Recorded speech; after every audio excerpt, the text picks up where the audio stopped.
I had always loved art. As a kid, I drew all the time. In high school, I took all the courses I could. Little did I know that my love of art would lead me to one of the more scary encounters of my life. I knew it was a risk, but I decided to go all in and became an art major in college. As a way to afford college and to be around art, I became a docent at a local museum. Imagine that. I was being paid to be around great art all day long. It was like walking in heaven for me, seeing the great masters and getting exposed to new artists.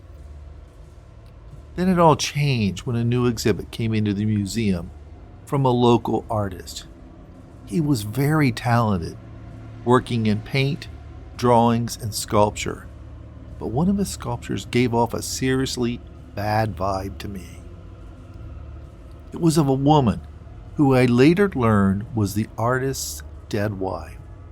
She died tragically young of pneumonia, and it broke the artist's heart.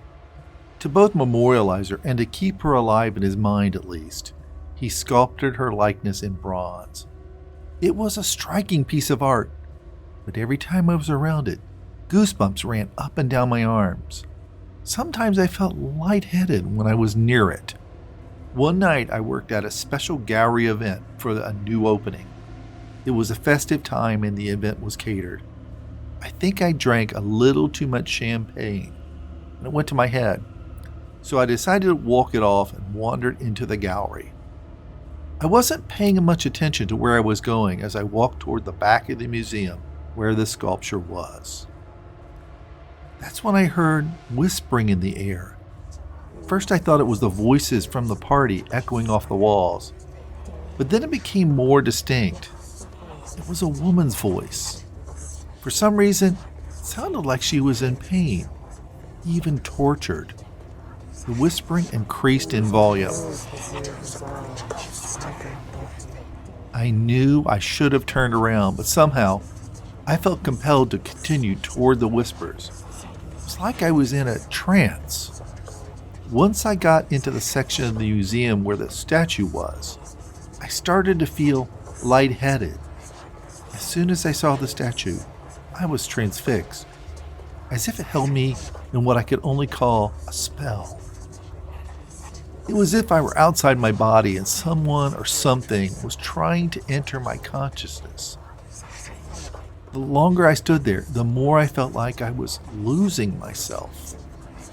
Intuitively, I knew I was in trouble of losing myself, or maybe having someone or something else take me over. Somehow I reached down deep within my body and soul and resisted this hostile takeover. That's when a scream exploded out of the room. The next thing I knew, someone was shaking me awake. I was on the floor because I had fainted. They discovered me 2 hours after I'd wandered into the back of the museum. After that, the joy seemed to seep out of me of spending time in the museum. In fact, I felt sick almost every day I was there. It got so bad that I was forced to leave the museum and move to a smaller gallery in another part of town. It took me years to return to the museum because I waited for that exhibit to be moved on to another museum. As soon as I entered the place after that, I got a totally different feel, like the place was clean, free of any bad spirits.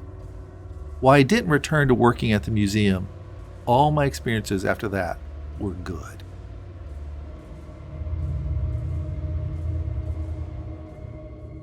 Years ago, I worked for almost 10 years in the same hotel. Some might have called it a bigger boutique hotel, but I just thought of it as a place with lots of old world charm. In truth, there was something less than charming that lived inside the hotel too. Something dark and ominous. It was subtle, but pervasive at times. I called it the presence. I was told my great-grandmother was called sensitive by some of our family members, She sensed things that were outside the natural world. Other of my family members said she was touched in the head, though. My mother said that ever since I was a small child, she thought I had some of my great-grandmother in me, that I saw things that no one else saw and sensed things that no one else did. Maybe that's why I sensed a presence in the hotel when few others did. There were no ghosts floating down the hallways or spirits in rooms, but there was a presence in the place. You could feel it in the walls every day, but it was stronger at night and in specific places in the hotel. And people felt it differently. Some were wary of it. Some were awed by it. And some were scared to death of it. Those were the people that only worked days. Sometimes I think a place can accumulate the stories and experiences that happen there over time, drawing in the tales like some kind of spiritual sponge. Maybe the experiences seeped into the walls and became one with it, living there well past when the experiences happened. I can say there were days when I felt an unexpected joy while cleaning a room for no real reason. On other days, I got a bone-deep feeling of sadness while walking down a hallway.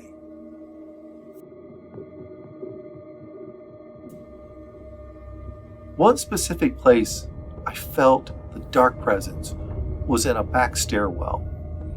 I was told about one of our guests who'd gotten drunk and fell over the railing on the 3rd floor. The fall broke the man's neck. The person who told me the story said the man's spirit remained in the stairwell. I knew I felt it. It was a combination of surprise, then a sense of loss. Like somehow the shock of falling and the man's death permeated the stairwell itself.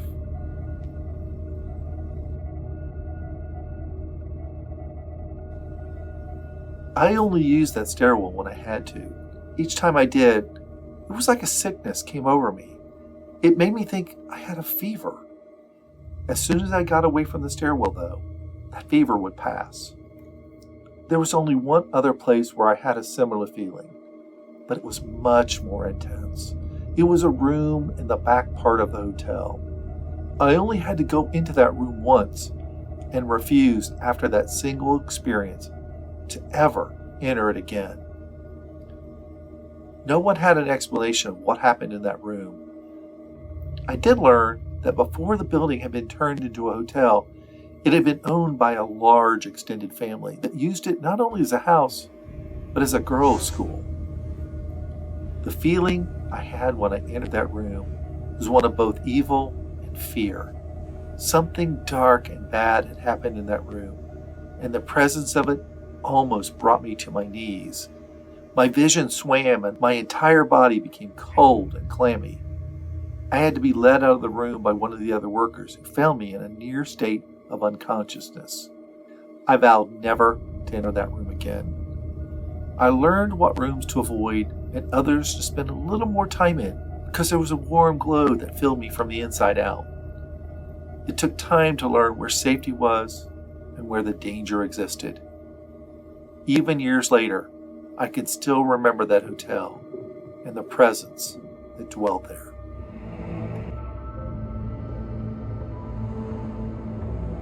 As a kid, my family attended a very old church in an established part of town.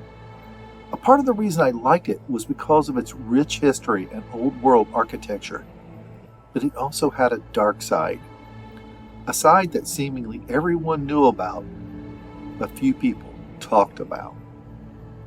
When I was little, the older kids in the church would tease us younger kids about Old Ernie. The story about Old Ernie was that he had been an acolyte in the church many, many years ago. He'd been goofing around in the balcony, and he lost his balance. When he fell, he landed on his neck, breaking it instantly. It was so far in the past that few people even remembered him or his family. In fact, it was so long ago that no one was sure if the story was even true. But that didn't stop the story from being passed down from generation to generation and being used by the older kids to torment us youngsters. One night we were holding a late service, but the weather was bad, so very few people were in attendance. Still, I had to be there and take care of the incense and lighting the candles. After everyone had left, I was near the altar when I saw something. It was moving near the front of the church in the shadows. At first I thought one of the attendees had wandered up there, but then it disappeared as if it slipped into the wall itself.